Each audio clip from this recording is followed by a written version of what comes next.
আমি পবিত্র কুরআনুল কারীমের 103 নম্বর সূরা তেলাওয়াত করেছি। কয় নম্বর সূরা? আরো জোরে বলুন, কয় নম্বর সূরা? 103 নম্বর। এই সূরাটি অনেকের মুখস্থও আছে। মানুষের জীবন পরিবর্তন করার জন্য, একজন পূর্ণ ঈমানদার হওয়ার জন্য এই সূরাটি যথেষ্ট। যদি কেউ এই সূরাটি আমল করে, অর্থাৎ এর যে অর্থ, এর যে ব্যাখ্যা বিশ্লেষণ যদি সুন্দরভাবে নিজের জীবনে ধারণ করতে পারে, তাহলে এই একটাই সূরা তার জীবনের জন্য যথেষ্ট। সূরাটির নাম হলো সূরা আসর। সূরার নাম কি? আসর। খুব পরিচিত সূরা। এই আসর সূরা মক্কায় নাজিল হয়েছে। আল্লাহ রাব্বুল আলামিন পবিত্র কুরআনুল কারীমকে, পবিত্র কুরআনুল কারীমের যতগুলো সূরা আছে, এই সূরাটি দুই ভাগে বিভক্ত করেছেন। একটি হলো মক্কা আর একটি হলো মাদানী, অর্থাৎ এক প্রকার মক্কা আর এক প্রকার মাদানী। এখন মক্কা সূরা কোনগুলা? রাসূলুল্লাহ সাল্লাল্লাহু আলাইহি সাল্লাম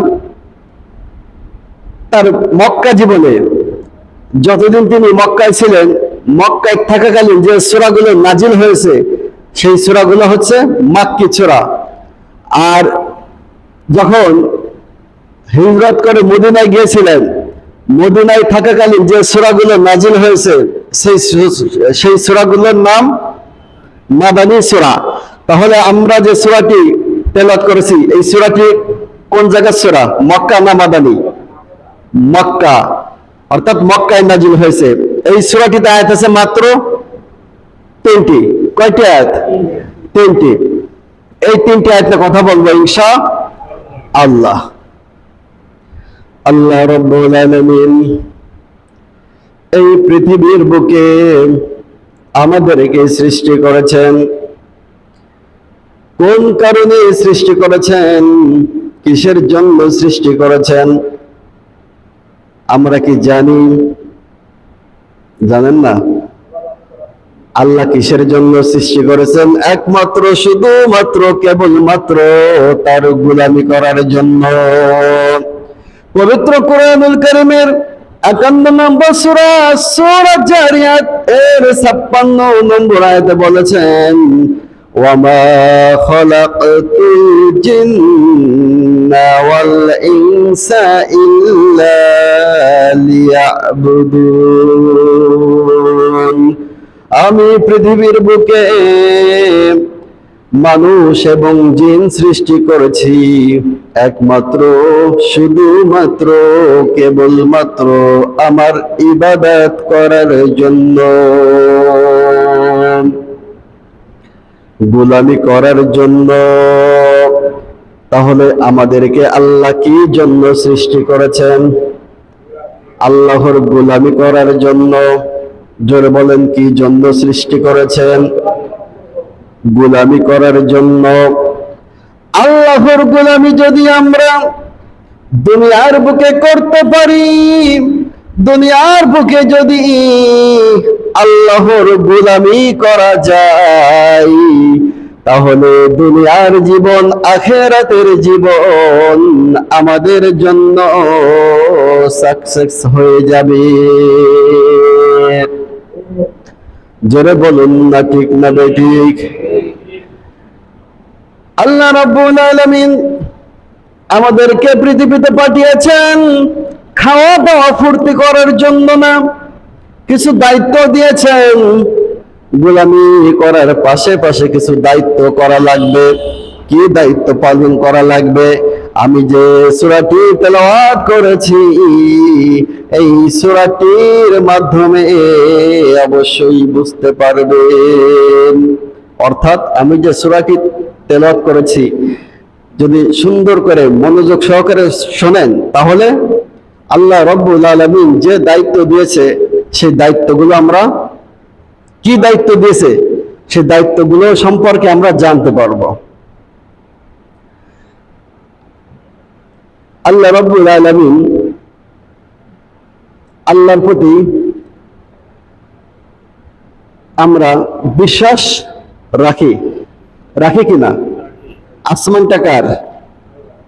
আরো আসতে বলেন। আসমানটা কার? জমিন কার?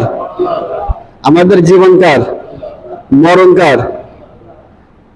টোটাল পৃথিবীতে যা কিছু আছে সবকিছু একজনের। তিনি কে? আরো আসতে বলুন, তিনি কে? আল্লাহ। সর্বময় ক্ষমতার মালিক কে? আল্লাহ নাকি জনগণ? কথা বলেন না কেন? সকল ক্ষমতার উৎস জনগণ, কথা বলে না। সর্বময় ক্ষমতার অধিকারী একমাত্র আল্লাহ। আল্লাহকে যদি কেউ সর্বময় ক্ষমতার অধিকারী মনে করতে পারে তাহলে সে অটোমেটিক ইমানদার হয়ে যাবে। আর যদি কেউ মনে করে না অমুক চেয়ারম্যান ক্ষমতাবান, অমুক এমপি ক্ষমতাবান, মন্ত্রী ক্ষমতাবান, অমুক মাতব্বর ক্ষমতাবান, ডিআইজি ক্ষমতাবান, যদি মনে করে যে একটা ফোন দিলে আমার যত যে কোনো পুলিশ ধরুক না কেন একটা ফোন দিলে ছেড়ে দিবে, এরকম যদি কেউ মনে করে যে আমার পৃথিবীতে কোনো থানায় আটকায় রাখতে পারবে না, আমার লোক আছে, এরকম বয়ান ছাড়া লোক আছে না, এরকম চাপাবাজ লোক আছে না, তার মানে ও কাকে ক্ষমতাবান মনে করলো? মানুষকে। কারণ তুমি কাকে ক্ষমতাবান মনে করছো? যে মানুষকে মনে করছো সেও তো আল্লাহর দিকে তাকিয়ে থাকে। তুমি বিশাল মাতব্বর হয়ে পড়েছ, 3 বার পায়খানা 7 বার বমি, মাতব্বরি কি? মাতব্বরি শেষ নাকি? কোনো টাকা পয়সা ক্ষমতা কোনো কিছু আপনাকে বাঁচাতে পারবে? কিছুতেই বাঁচাতে পারবে না। যাই হোক, সময় কম তো মূল আলোচনায় চলে আসি। আল্লাহ রাব্বুল আলামিন এই সূরাটি যখন নাজিল করেছে, এই সূরাটি যখন নাজিল হয়েছে তখনকার জামানায় বিশ্বনবী জনাব মুহাম্মদ সাল্লাল্লাহু আলাইহি সাল্লাম বলেন, এই সূরাটি যখন নাজিল হয়েছিল সাহাবাদের মধ্যে যদি একজন আরেকজনের সাথে দেখা হতো এই সূরাটি তেলাওয়াত না করা পর্যন্ত বিদায় দিতেন না। সুবহানাল্লাহ। আমাদের দুজনে কথা হচ্ছে, আমরা যদি কাউকে বিদায় দিই, ঠিক আছে বাই, টাটা, আচ্ছা হবে না, ঠিক আছে ঠিক আছে যা, আচ্ছা পরে কথা হবে, এই বলে বিদায় দিই। আর সাহাবারা কি বলে বিদায় দিত? দুজনের সাথে যদি কোনো বিষয় নিয়ে কথোপকথন করত, যদি কোনো বিষয় নিয়ে কথা বলতো, সূরা আসর পরে বিদায় দিত। আমি আসর পরে ধরেন আপনাকে শোনাতাম, আপনি আমাকে শোনাতেন, শেষ। কিন্তু আমরা কি বলি? হ্যাঁ ঠিক আছে ঠিক আছে, আচ্ছা পরে কথা হবে, বাই, ভালো থাকিস, এই তো। আল্লাহ হাফেজ বলে কেউ কেউ। কিন্তু তখনকার জামানায় এই সূরাটি দুজনের মধ্যে তেলাওয়াত হতো, তারপরে বিদায় হতো। তাহলে এই সূরাটির গুরুত্ব আছে না নাই? আছে। আমি কথা বললে একটু জোরে জোরে বলবেন, জোরে জোরে কথা বলবেন, তাহলে শয়তান যদি আশেপাশে থাকে দূর হয়ে চলে যাবে। আর যদি আস্তে আস্তে আস্তে আস্তে কথা বলেন তখন শয়তান পেয়ে বসবে, আপনার ঘুম ঘুম ভাব আসবে, আপনার ভালো লাগবে না। যখন আপনি জোরে জোরে বলবেন তখন আপনি কি খেয়ালটা আমার দিকে থাকবে, যখন খেয়ালটা আমার দিকে থাকবে, যেহেতু কোরআনের কথা বলতেছি, অবশ্যই আপনাদের ভালো লাগবে। আর যদি আস্তে আস্তে হুতোষে হুজুকে পরে পরে বলেন তাহলে কি খেয়াল থাকবে না, আপনার ঘুম আসবে। আর যখন ঘুম আসবে তখন কি ভালো লাগবে না, বলবে কি বয়ান করলো, কি আলোচনা করলো। যাই হোক, যে কথা বলতেছি, এই সূরাটি যখন নাজিল হয়েছিল, এই সূরাটির মধ্যে আল্লাহ রাব্বুল আলামিন মানুষের যাবতীয় 4টি মৌলিক গুণাবলীর কথা বলে দিয়েছিল। কয়টি গুণাবলী? 4টি। এই সূরাটিতে 4টি শিক্ষা আছে। এই 4টি গুণ যদি কেউ অর্জন করতে পারে তার দুনিয়ার জীবন এবং আখিরাতের জীবন সফল কাম হয়ে যাবে। আল্লাহ রাব্বুল আলামিন বলেন ওয়াল আসর, অর্থাৎ আসর মানে কি সময়, সময়, কাল, যুগ, আপনি যেটা ধরে নেন, সময় তো একই, সময়, কাল, যুগ একে আলাদা আছে নাকি? একই না। এই যে সময়, আমাদের জীবনে যে সময়গুলো আল্লাহ দিয়েছে, নির্ধারিত একটি সময় দিয়েছে নাকি? কি সময় দিয়েছে?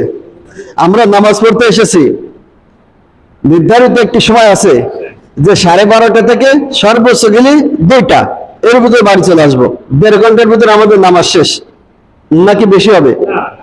এর ভিতর তো হবে একটা সময়। তাহলে 12:30 থেকে নামাজ পড়ার জন্য সময় দেওয়া হয়েছে। এখন বাজে কয়টা? ধরেন 1:15 বাজে। তাহলে আমাদের যে সময় ছিল 1.5 ঘন্টা সময় থেকে 15 মিনিট সময় কি হয়ে গেল? চলে গেল। এই 15 মিনিট সময় আমরা যদি কোটি টাকা খরচ করি, এই সময়টা কি আর পাবো? আমাদের জীবনে কি আর পাবো? নাকি আগামী জন্মে আবার পাবো? এটা পাওয়া যাবে? জোরে বলেন, পাওয়া যাবে? এই সময় আর পাওয়া যাবে না।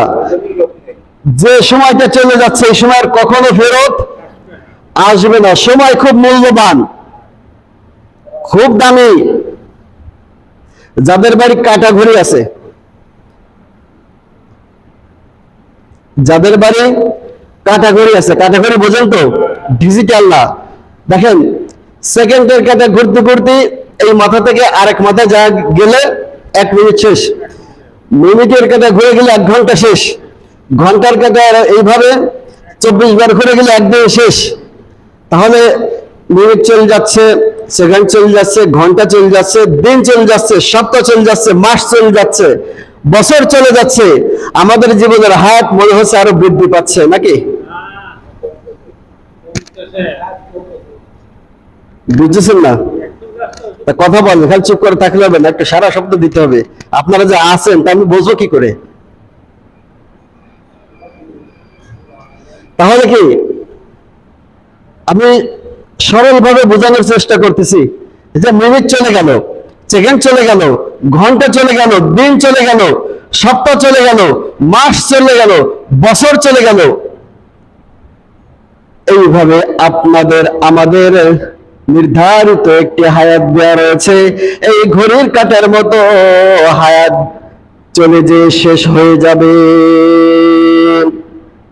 তাহলে কি করতে হবে? এই সময়টাকে আমাদের কাজে লাগাতে হবে। সামান্য সময় দিয়ে, সামান্য হাত দিয়ে আল্লাহ রাব্বুল আলামিন এই দুনিয়ার বুকে পাঠিয়েছেন, নির্দিষ্ট একটি হায়াত দিয়ে দুনিয়ায় পাঠিয়েছেন। এই হায়াত যখন শেষ হয়ে যাবে, আপনি যত বড় হলু হন না কেন, কোনো কিছুতেই আপনার হায়াত বৃদ্ধি করা হবে না।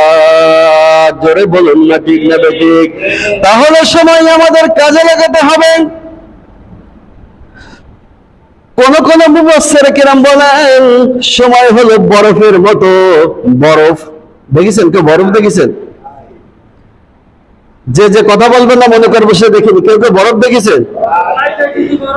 বরফ এখানে 1 মনের একটা বরফ আমি রেখে দেবো দোকানে, এই দান বাক্সের উপর। মনে করেন দান বাক্সের উপর 1 মনের একটা বরফ রেখে দেবো।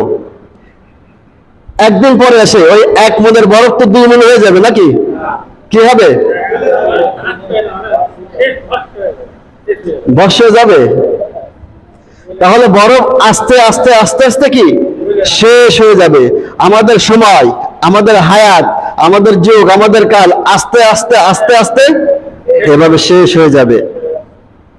সবাই বলে বয়স বাড়তেছে, বয়স কি বাড়তেছে নাকি কমতেছে? কমে যাচ্ছে। আপনার 60 বছর হায়াত দিয়ে আল্লাহ পাঠিয়েছে, আপনার বয়স এখন ধরেন 55। কয় বছর আছে? 5 বছর আছে। কিন্তু আপনি মনে করেন এখনো অনেক বাকি নাকি? তাহলে কি ওয়াল আসর, এই আসর শব্দটা তো আমরা বুঝতে পারলাম যে সময়, সময় কত মূল্যবান। এই সময়টা অবশ্যই আমাদের কাজে লাগাতে হবে। প্রতিটা সেকেন্ড, প্রতিটা মিনিট, প্রতিটা ঘন্টা আমাদের অবশ্যই কাজে লাগাতে হবে। এই সময় যদি একবার চলে যায়, জিন্দেগি তো আমরা আর সময় ফিরে পাবো না।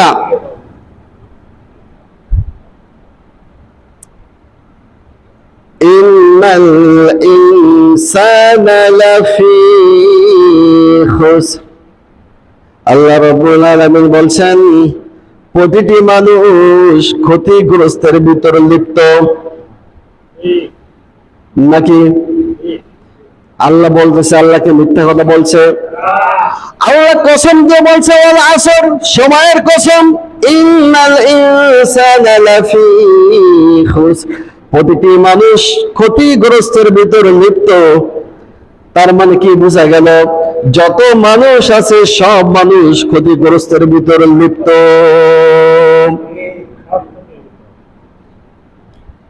ইল্লাল্লাযীনা আমানু, তারা ব্যতীত যারা ঈমান এনেছে। আমি কিন্তু প্রত্যেকটা শব্দের তাফসীর করে বোঝাই দিচ্ছি। এগুলো না বুঝলে আর কবে বুঝবেন? বয়স তো শেষ, এখন বুঝে বুঝে আমল করতে হবে। ইল্লাল্লাযীনা আমানু, তারা ব্যতীত যারা ঈমান এনেছে। এখন আপনাদের কাছে আমার প্রশ্ন হলো, মুখে স্বীকার করলাম আমি ঈমান এনেছি, নামাজ পড়তে আসলাম, কিন্তু কথায় কথায় গালি দিই, তাহলে কি আমি ঈমানদার? বোঝেন কি ভাই?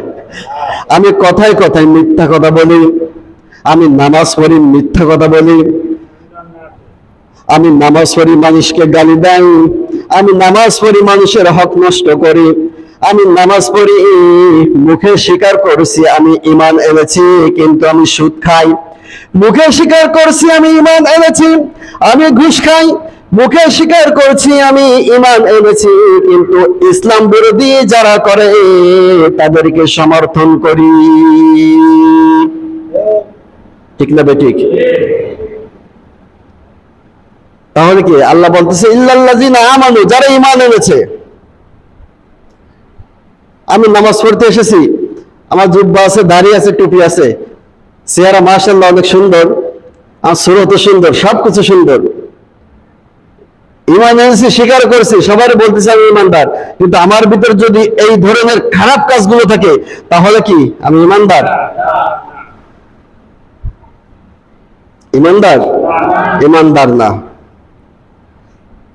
তার মানে ঈমানদার নামের মুনাফিক। এই ধরনের লোক আছে আমাদের সমাজে, আছে তো?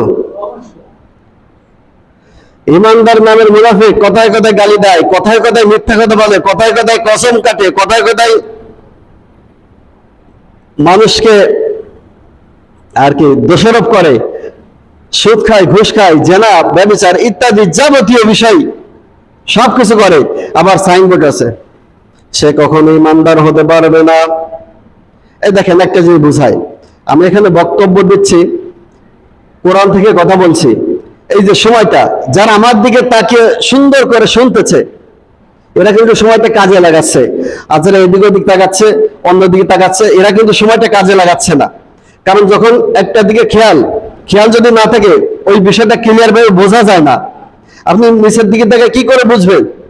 যখন আপনি অন্যদিকে তাকাবেন, কি এদিক সেদিক তাকাবেন, তখন আপনার নফসের ভিতর শয়তানের ধোঁকা দিতে থাকবে, মনের ভিতর বিভিন্ন চিন্তা। এই চিন্তা যখন আসবে, তখন আপনি তাফসীর বুঝবেন না। যেটা তাফসীর হচ্ছে, এখানে কিন্তু শয়তানের ধোঁকা দিতে পারে। সুতরাং আমি যা বলবো আমার মুখের দিকে তাকায় করে শুনতে হবে। তাহলে ঈমানদার শুধু দাড়ি টুপি রাখলে ঈমানদার হওয়া যাবে না, 5 ওয়াক্ত নামাজ পড়লে ঈমানদার হওয়া যাবে না। ওয়ামিলুস সালিহাত ইল্লাল্লাযীনা আমানু, প্রথম গুণ হলো যারা ঈমান এনেছেন। ঈমান আনতে গেলে কি করতে হবে? যে দোষগুলো আমি বলেছি ওই দোষগুলো পরিত্যাগ করে দিতে হবে। অর্থাৎ মিথ্যা কথা বলা যাবে না, কাউকে গালিগালাজ করা যাবে না, সুদ খাওয়া যাবে না, ঘুষ খাওয়া যাবে না, কারোর উপর জুলুম করা যাবে না, ওজনে ফাঁকি দেওয়া যাবে না। এক কথায় যে কাজগুলো করতে আল্লাহ নিষেধ করেছেন ওই কাজগুলো করা যাবে না। তাহলে আমরা ঈমানদার। আমার দুঃখ লাগে, ঈমানের মৌলিক বিষয় কয়টি? ছয়টি। কয়টি? ছয়টি। ছয়টি মৌলিক বিষয়। এই ছয়টির ভিতর যদি কেউ পাঁচটি মানে একটি না মানে তার ঈমান থাকবে না। বুঝলেন বিষয়টা? একটু ব্যাকে বলি, এই যে ছয়টা যে মৌলিক বিষয়, এই ছয়টার ভিতর যদি কেউ পাঁচটা মানে তার ঈমান থাকবে না। ছয়টাই মানতে হবে, মেনে নিতে হবে এবং বিশ্বাস করতে হবে। এক নম্বর, আল্লাহ। আল্লাহ আমাদের কি? আল্লাহ আমাদের রব, এই রবই আমাদের সব, অর্থাৎ আল্লাহ সৃষ্টিকারী, এটা বিশ্বাস করতে হবে। আমাদের সৃষ্টি করেছেন কে? আল্লাহ। আল্লাহ তুমি সৃষ্টিকারী, তুমি পালনকারী, তুমি প্রভু লালনকারী, তুমি অন্তর্যামী। জোরে বলুন ঠিক না বেঠিক? আমাদের সৃষ্টি করেছেন কে? আল্লাহ। এই আল্লাহর উপর 100 ঈমান আনতে হবে।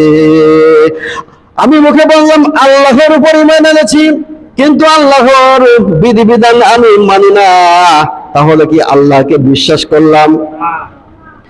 আমি মুখে বললাম আল্লাহর উপর ঈমান এনেছি, কিন্তু আল্লাহর তৈরি আইন আমি মানি না, আমি মানব রচিত আইন মানি, তাহলে কি আল্লাহকে বিশ্বাস করলাম?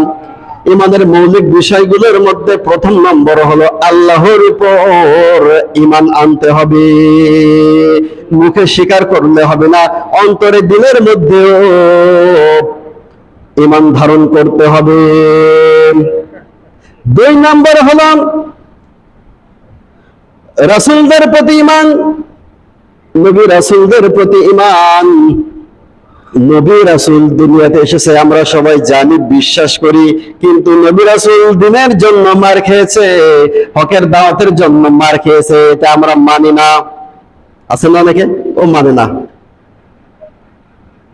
বিষয়টা বুঝতে পারেননি যে নবী রাসূলের প্রতি ঈমান আনতে হবে। নবী রাসূলকে আল্লাহ দুনিয়া পাঠিয়েছে এটা আমরা বিশ্বাস করি, কিন্তু নবী রাসূল দুনিয়ায় এসে মার খেয়েছে ইসলামের জন্য, দ্বীনের জন্য, ইসলামের দাওয়াতের জন্য মার খেয়েছে, এটা আমরা অনেকে বিশ্বাস করি না। বিশ্বাস যদি করতাম তাহলে কি অবশ্যই আমরা নবী রাসূলের মতো দ্বীনের কাজগুলো করার চেষ্টা করতাম। যদিও করতে না পারতাম, মানুষকে আর কি বাধা দিতাম না, যারা দ্বীনের কাজ থেকে বিরত রাখার জন্য চেষ্টা করে তাদেরকে সমর্থন করতাম না। তার মানে কি রাসূলের প্রতিও আমাদের ঈমান নেই?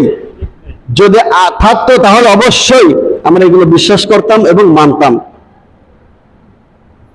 তাহলে যে সূরাটি তেলাওয়াত করেছি, মানুষের জীবন পরিবর্তন হওয়ার জন্য এই সূরাটি যথেষ্ট নাকি যথেষ্ট না? যথেষ্ট। আমি সেইভাবে বোঝানোর চেষ্টা করছি। 2 নম্বর গেল। 3 নম্বর হলো ফেরেশতাদের প্রতি ঈমান। আমরা মুখে বলছি ফেরেশতার প্রতি ঈমান এনেছি, কিন্তু বাস্তবে না। যদি আমরা বাস্তবে ভাবতাম, আমরা যদি মনের ভিতর লালন করতাম, তাহলে বিড়ি খেতে পারতাম না, মিথ্যে কথা বলতে পারতাম না, কোন ধরনের গুনার কাজ করতে পারতাম না।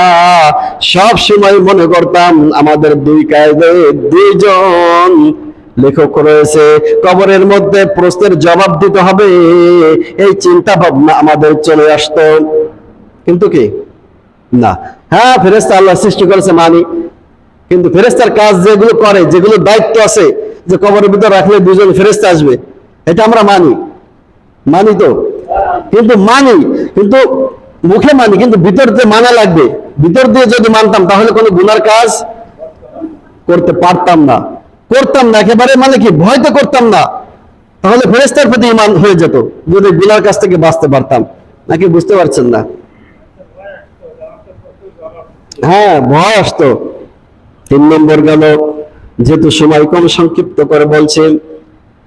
4 নম্বর হলো আসমানি কিতাবের প্রতি ঈমান আনতে হবে। আসমানি কিতাব কয়খানা? 104খানা, 104খানা। তার ভিতর প্রধান হচ্ছে 4খানা, তাওরাত, জাবুর, ইনজিল, কোরআন। এখন এই 104খানা আসমানি কিতাবের ভিতর সবচেয়ে শ্রেষ্ঠ আসমানি কিতাব কোনটি? এটা কি বলতে পারি না, এটার নাম কি? কোরআন। তাহলে 104খানা আসমানি কিতাবের মধ্যে সবচেয়ে শ্রেষ্ঠ আসমানি কিতাব হলো কোরআন। তাহলে সবচেয়ে শ্রেষ্ঠ, তাহলে কি আসমানি কিতাব কোরআনকে যদি মানি, মুখে বললাম কোরআন হচ্ছে আসমানি কিতাব, কিন্তু কোরআন মানি না।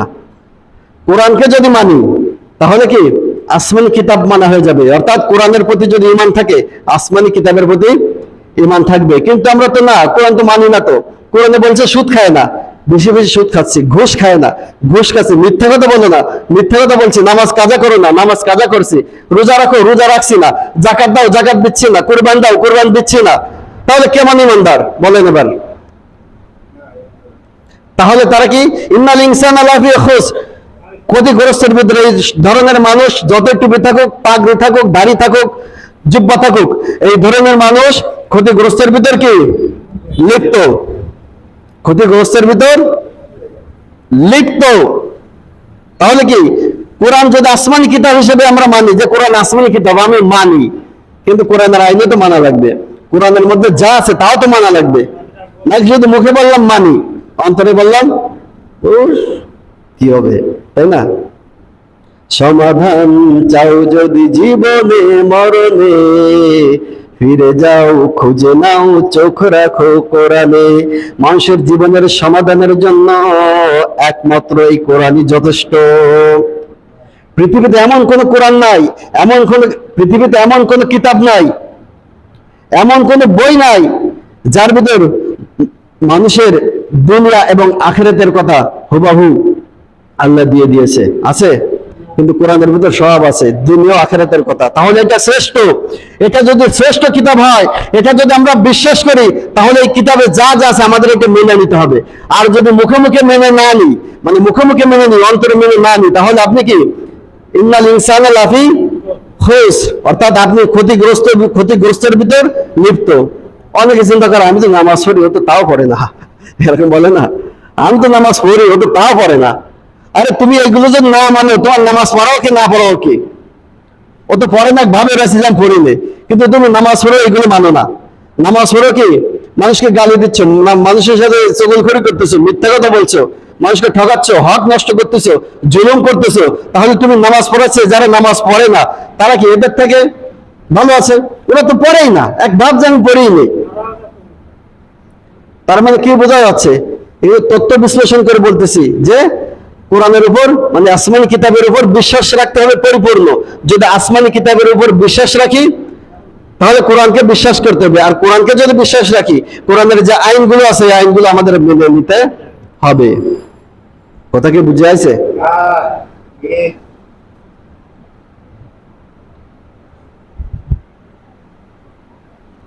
কয় নম্বর গেল? 4 নম্বর গেল। 5 নম্বর হলো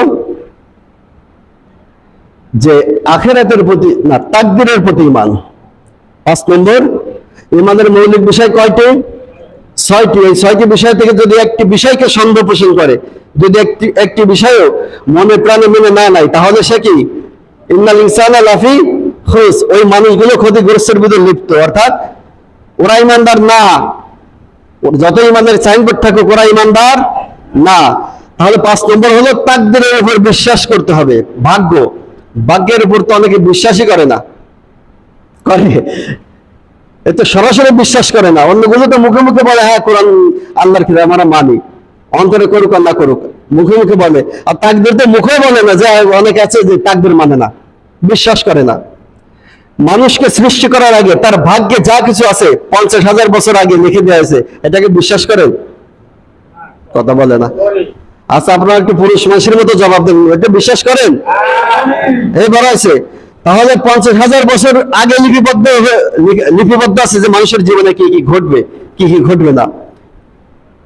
এটা হচ্ছে তাকদীর। কিয়ামতের ময়দানে তাকদীর সম্পর্কে প্রশ্ন করা হবে। অনেকে তাকদীরে গাল দেয়, অনেকে চিন্তা করে নিজে যা করবো তাই, তাকদীর কিসের, সবকিছু নিজের হাতে, সে কিন্তু ইমানদার হতে পারবে না। কিন্তু কিছু কিছু কর্মের ক্ষেত্রে, কিছু কিছু ভালো কাজের ক্ষেত্রে তাকদীর আল্লাহ পরিবর্তন করে থাকেন। খারাপ কাজের জন্য তাকদীর পরিবর্তন করে দেন, ভালো কাজের জন্য তাকদীর পরিবর্তন করে দেন। আল্লাহ কি পারে পরিবর্তন করতে? পারে। তাহলে তাকদীরের উপর কি বিশ্বাস করতে হবে? করা লাগবে? অবশ্যই লাগবে। আপনারে গরিব বানাইছে, আপনার তাকদীরে ছিল আপনি গরিব, আপনি গরিব হয়েছেন। এখন যদি কেউ খাসলাত খারাপ, ওর এ খারাপ, ওর ও খারাপ, এটা বললে হবে? আল্লাহ তো তাকদীরে লিখে রেখেছে, এর ভিতরে কথা আছে। যদি আপনি, আপনার তাকদীরে ভালো লেখা ছিল, যে আপনার তাকদীরে ইমানদার ছিল লেখা, কিন্তু আপনার আচার ব্যবহারে, চাল চলনে, বিভিন্ন কায়দায়, ইসলামের বিদ্বেষে, বিভিন্ন ধরনের খারাপ কাজ, পাপের জন্য আল্লাহ আপনার তাকদীর পরিবর্তন করে ওই দিকে কি করবে? ধাবিত করে দেবে। সুতরাং তাকদীরের উপর অবশ্যই বিশ্বাস করতে হবে। অনেকে বলে যে নামাজ পড়ে নিয়ে আল্লাহ বলেছে, কিন্তু আল্লাহ যদি পড়তে দিত তাহলে পড়তাম, কপালে যা লেখা ছিল তাই, আমার কপালে আল্লাহ নামাজ লিখিনি, পড়ি না, আছে না এরকম? কিন্তু আপনার খারাপ কাজের জন্য তাকদীর পরিবর্তন হয়ে যাবে, ভালো কাজের জন্য পরিবর্তন হয়ে যাবে। আর পরিবর্তন করে দিবেন কে? আল্লাহ। তাহলে কয়টা গেল? পাঁচটা। পাঁচটা। আর 6 নম্বর হলো আখিরাতের উপর বিশ্বাস করা লাগবে। ইল্লাল্লাযিনা আমানু, এর ব্যাখ্যা দিছি। আখিরাতের উপর কি করা লাগবে? বিশ্বাস করা লাগবে। আখিরাত মানে কি? পরকাল, অর্থাৎ চোখ বুঝলে আখিরাত। চোখ বুঝার সাথেই, এই চোখ বোঝা সেই চোখ বোঝা না, মানে রূহ বের হওয়ার সাথেই কি? আখিরাত। আখিরাত শুরু। কবরে রাখুক আর না রাখুক, আপনার হায়াত শেষ হওয়ার সাথে আপনি আখিরাত শুরু। তাহলে আখিরাতে যখন আপনি বিশ্বাস করবেন, তখন আপনার কবরকে বিশ্বাস করা লাগবে, কবরের আযাবকে বিশ্বাস করা লাগবে, হাসরের ময়দানকে বিশ্বাস করা লাগবে, পুলসিরাত বিশ্বাস করা লাগবে, জান্নাত বিশ্বাস করা লাগবে, জাহান্নাম বিশ্বাস করা লাগবে। এই বিশ্বাসগুলো আমরা করি না। এই বিশ্বাসগুলো যদি আমাদের অন্তরের ভিতর থাকতো, এই বিশ্বাসগুলো যদি আমাদের দিলের ভিতর থাকতো, আমাদের মনের ভিতর থাকতো, তাহলে কোনো গুনার কাজ আমরা করতে পারতাম না। কথা বলেন, পারতাম? কখনো গুনার কাজ আমরা করতাম না। কিন্তু মুখে মুখে বলি হ্যাঁ পরকাল আছে, আমি বিশ্বাস করি। মুখে মুখে বলতেছি পরকাল আছে, অবশ্যই বিশ্বাস করি। কিন্তু পরকালে বিশ্বাস করে যে কাজ, যে পরকালে কি কি ঘটবে, সেইগুলো যদি আমরা বিশ্বাস না করি, তাহলে এই বিশ্বাসের কোনো মূল্য নেই। এই শ্রেণীর মানুষ ইন্নাল ইনসানা লাফি খুসর, মানে ক্ষতিগ্রস্তের ভিতর লিপ্ত। বিষয়টাকে বোঝা যাচ্ছে? তাহলে কবরকে বিশ্বাস করতে হবে, কবরের আযাব, কিয়ামত, কিয়ামতের ময়দান, পুলসিরাত, মিজান, জান্নাত, জাহান্নাম, এগুলো অবশ্যই 100% বিশ্বাস করা লাগবে। যারা এটা 100% বিশ্বাস করবে, তারা দুনিয়ার কোনো গুনার কাজ করবে না। যদি হয়ে যায় আল্লাহর কাছে কান্নাকাটি করে মাপ চেয়ে নেবে, দুনিয়াকে প্রাধান্য দিবে না, আখিরাতকে তারা প্রাধান্য দিবে। আর মুখে বললাম হ্যাঁ আখিরাত অবশ্যই আছে, মরার পর আখিরাত বিচার হবে, হবে, কিন্তু আকাম করেই যাচ্ছে। তাহলে কি ইন্নাল ইনসানা লাফি খুসর, মানে আপনি সেই মানুষের ভিতর যারা ক্ষতিগ্রস্তের ভিতর লিপ্ত। কি তাফসীর কি বোঝা যাচ্ছে? তাহলে কয়টা মৌলিক গুণাবলীর কথা বললাম? মৌলিক ঈমান হচ্ছে 6টা, আর মৌলিক গুণাবলী হলো 4টি। 1 নম্বর হলো ইল্লাল্লাযিনা আমানু, যারা ঈমান এনেছে তারা ব্যতীত, অর্থাৎ ক্ষতিগ্রস্তের ভিতর লিপ্ত থেকে ব্যতীত, যারা ক্ষতিগ্রস্ত তারা তো ক্ষতিগ্রস্ত। আর যারা ঈমান এনেছে, মানে পরিপূর্ণ ঈমান এনেছে, সব দিক থেকে ঈমান এনেছে, তারা ব্যতীত। ওয়া আমিলুস সলিহাত, যারা ভালো কাজ করেছে। কয়টা হলো? 2টা। আবার গোড়ার থেকে বলি, বুঝবেন। ওয়াল আসরি, সময়ের কসম, যুগের কসম। ইন্নাল ইনসানা লাফি খুসর, প্রতিটি মানুষ ক্ষতিগ্রস্তের ভিতর লিপ্ত। ইল্লাল্লাযিনা আমানু, যারা ঈমান এনেছে তারা ব্যতীত। আমি সেটাই বোঝাচ্ছিলাম। দেখুন, ঈমান এনেছে কিন্তু মুখে বলছে ঈমান এনেছি, ওই বাকিগুলো ওইগুলো মানে না, করে না, আমল করে না। অর্থাৎ যারা ঈমান এনেছে তারা ব্যতীত। ওয়া আমিলুস সলিহাত, যারা ভালো কাজ করেছে। মানে প্রতিটি মানুষ, এই পৃথিবীতে যত মানুষ আছে প্রতিটি মানুষ ক্ষতিগ্রস্তের ভিতর লিপ্ত। যারা ঈমান এনেছে, ইল্লাল্লাযিনা আমানু, যারা ঈমান এনেছে তারা ব্যতীত, ওয়া আমিলুস সলিহাত, যারা ভালো কাজ করেছে তারা ব্যতীত। ভালো কাজ কি? ভালো কাজ কি? ঈমান আনতে হবে পরিপূর্ণ এবং ভালো কাজ, যেমন নামাজ পড়া, রোজা রাখা, দান সদকা করা, হজ করা, এক কথায় যাবতীয় ভালো কাজ, দিনের দাওয়াত দেওয়া। আপনি ভালো কাজ, আপনি ঈমান এনেছেন, আমিন সালাত, আপনি ঈমান এনে মসজিদের ভিতর বসে আছেন, শুধু নিজের, আমি ধরেন আমি ঈমান এনেছি, আমার কাজ আমি করতেছি, আমি মসজিদের ভিতর বসে বাড়ি বসে জান্নাত তালাশ করতেছি, হবে? কারণ ঈমান এনেছি, আমিন সালিহাত, ভালো কাজ করতে হবে, যে আমি যে ভালো কাজ করেছি, আমি আরেকজন ঈমানের দাওয়াত দিয়ে তাকেও ভালো কাজ করাতে হবে। ইন্নাল্লাযীনা আমানু ওয়া আমিলুস সালিহাত, এখানে আল্লাহ বলতেছে ইন্নাল্লাযীনা আমানু, নিশ্চয়ই যারা ঈমান এনেছে, ওয়া আমিলুস সালিহাত, এবং সৎ কাজ করেছে, কানাত লাহুম জান্নাতুল ফিরদাউসি নুজুলা, তাদেরকে আমি জান্নাতের সর্বোচ্চ জান্নাত ফিরদাউসে দিয়ে দেব। সুবহানাল্লাহ। খালিদিনা ফিহা, সেখানে তারা যুগের পর যুগ অবস্থান করবে, ওই জান্নাত থেকে কোনোদিন বের হবে না। লা ইয়াবগুনা আনহা হিওয়ালা, অনন্তকাল তারা ওই জান্নাতে থাকবে। সুবহানাল্লাহ। তাহলে যারা নেক কাজ করেছে, ইল্লাল্লাযিনা আমানু, যারা ঈমান এনেছে, ওয়া আমিলুস সলিহাত, এবং নেক কাজ করেছে, তাহলে ঈমান এনেছে কারা? আমি তো বুঝালাম, বুঝতে পারছেন ঈমান এনেছে কারা? যে মুখে বললাম ঈমান এনেছে কিন্তু বাকি কাজগুলো আমরা করি না, তাহলে সেই ঈমানদার না, পরিপূর্ণ হতে হবে। এই যারা এই পরিপূর্ণ ঈমানদার, ওয়া আমিলুস সলিহাত, এবং ভালো কাজ করছে, তারাই জান্নাতুল ফিরদাউসে যাবে, চিরদিন তারা থাকবে, কখনো আল্লাহ তাদেরকে বের করে দিবেন না, সবচেয়ে উচ্চ সর্বোচ্চ জান্নাত। 2 নম্বর গেল। 3 নম্বর মৌলিক বিষয় হলো ওয়াতাওয়াসাউ বিল হক, ওয়াতাওয়াসাউ বিল হক, মানে হকের পথে থাকা। হকের পথ বোঝেন তো? হক, হকের দাওয়াত দেওয়া, মানে সঠিক কথা, হকের দাওয়াত। আমাদের আদম থেকে শুরু করে এই পর্যন্ত যত নবী রাসূল এসেছে, এরা কি হকের দাওয়াত দিছে নাকি বাতিলের দাওয়াত দিছে? হকের দাওয়াত দিছে। তাহলে হকের পথে থাকতে হবে। হকের দাওয়াত কি? আমি ঈমানদার, আমি সবকিছু, আমি নামাজ পড়ি, সবকিছু করি, আমার পাশে একটা অন্যায় হচ্ছে, আমি চুপ করে বসে থাকলাম। আপনি কি করে হকের দাওয়াত দিলেন? আপনি মনে করছেন যে আমি আমল করে আমি জান্নাতে যাবো, এত সোজা না। অন্যায় দেখলে বাধা দিতে হবে। অন্যায় দেখলে কি করতে হবে? বাধা দিতে হবে, তাহলে আপনি হকের পথে আছেন। আর যদি বাধা না দেন, যা করে করুক, যে আমার কি, আমি তো নামাজ পড়তেছি, ওরা জাহান্নামে যাক কি জান্নাতে যাক, ও আমার দেখার বিষয় না। কি দেখার বিষয় হবে না? অবশ্যই সঠিক পথ দেখাতে হবে। অন্যায় করলে কি তার বাধা দিতে হবে। এটা হচ্ছে হকের পথ। ওয়াতাওয়াসাউ বিল হক, এটা হচ্ছে হক। আর ওয়াতাওয়াসাউ বিল হক, ওয়াতাওয়াসাউ বিস সবর।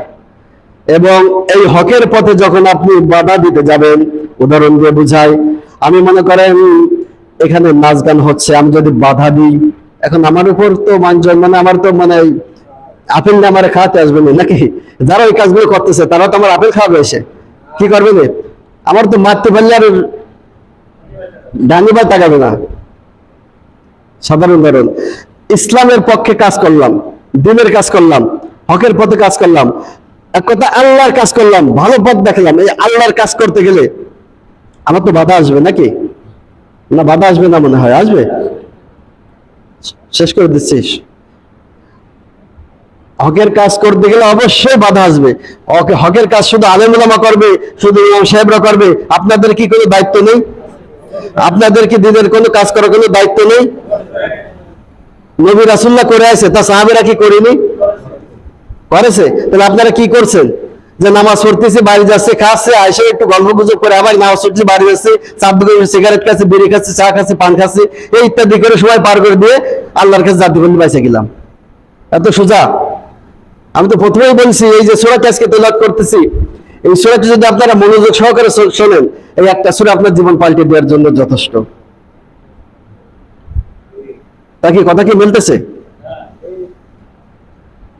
তাহলে হকের পথে থাকতে হবে, হকের দাওয়াত দিতে হবে। হকের দাওয়াত কি? ইসলামের দাওয়াত। আপনি কি দাওয়াত দিচ্ছেন? ইসলামের দাওয়াত। ইসলামের দাওয়াত দিতে বলেছে কে? আল্লাহ। এখন আল্লাহর কাজ করতেছেন, আল্লাহর কাজ করতে গেলে যদি সারা পৃথিবী আপনার বিপক্ষে চলে যায়, আপনার কি লস হয়ে যাবে নাকি দেশ ছাড়া হয়ে যাবেন?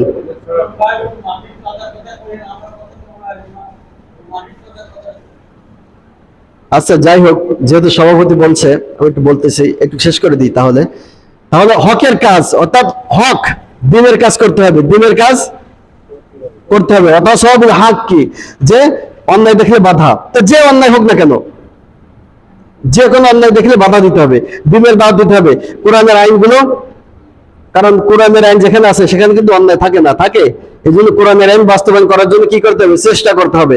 এসে মূল কথা, যেহেতু সময় কম, তাহলে হকের দাওয়াত দিতে হবে। আর হকের দাওয়াত যখন দিবেন, অতাওয়া সবিল হক কি অতাওয়া সবিস সাবরি, তখন আপনার উপর বিপদ আপদ জুলুম চলে আসবে।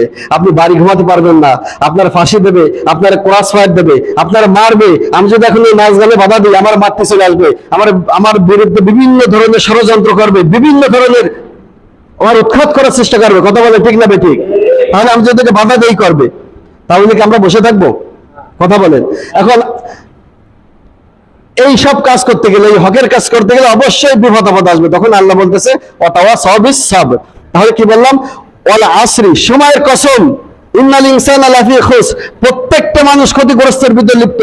ইল্লাল্লাযিনা আমানু, তারা ব্যতীত যারা ঈমান এনেছে, ওয়া আমিলুস সলিহাত, যারা ভালো কাজ করেছে, নেক আমল করেছে, ওয়াতাওয়াসাউ বিল হাক্কি, যারা হকের দাওয়াত দিয়েছে, হক বাস্তবায়ন করেছে, ওয়াতাওয়াসাউ বিস সাবর। আর হক বাস্তবায়ন করতে যে তাদের উপর যে জুলুম, বিপদ আপদ, বালা মুসিবত এসেছে, তখন তারা আল্লাহর দিকে তাকিয়ে ধৈর্য ধারণ করেছে।